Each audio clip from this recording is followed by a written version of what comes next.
Ben is our first son, first child. Right before his third birthday, so still 2, he was diagnosed with cancer and began treatment at Helen DeVos Children's Hospital.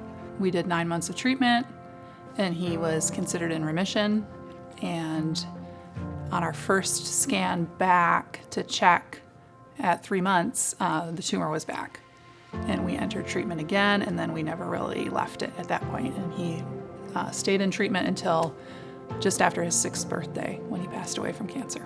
He always just called it making art. It wasn't necessarily even craft supplies. There'd be toilet paper rolls and just pieces of paper he found around, or old bulletins or whatever. And it was like, that's just Ben's art box. And some of my favorite things that I still have are either pieces of artwork that he made for me or books that he made, because he loved to make and write books. He would just completely shut down in the hospital. He just became withdrawn. And one of the things that drew him out was art. That was something that he loved to do. And then after he passed away, it was something I didn't want to stop doing. I was so used to scanning clearance racks for big deals on art supplies and stocking them for at home or stocking them to bring to the hospital. And I couldn't stop doing that, and I didn't want to stop doing that. And I thought, well, if this was really meaningful and helpful for Ben and his hospital experience, it would probably be meaningful and helpful for others.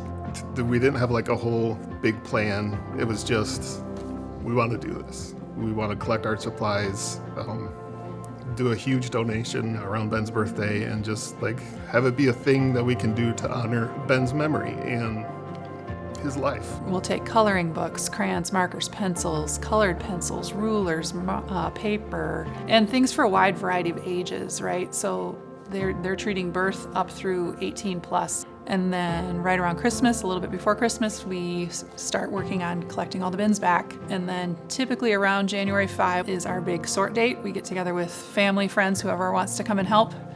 And we remember Ben, and we sort a ton of art supplies.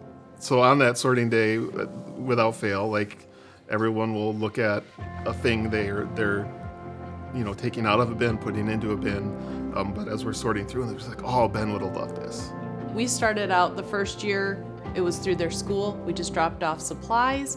The second year was when COVID hit and we couldn't drop them off in schools anymore.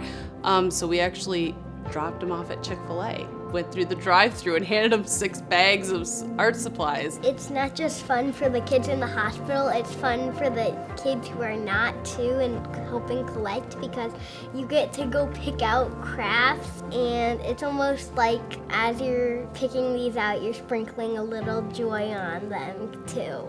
It makes me happy in the inside that people can still have fun in a hospital when it's pretty boring in a hospital, just waiting. So at our school, our goal for our students is that they would make an impact for Christ. And so when we find opportunities like Ben's Big Art Box where they can be part of God's story, we are all for that. And so everybody worked together with their partner, and then they made directions, and we typed them all out on the iPad, took a picture of what they looked like, and then included them all in a kit with all the supplies that they would need to do. People can get involved by either donating money, or we have wish lists that they can access through Amazon, or they can do a collection bin. They can have it at their school, at their home, at their office. It just shows us that Ben is not forgotten and that his life mattered, even though it was very, very short, and that his legacy can live on through all the different kids' lives that are affected by this.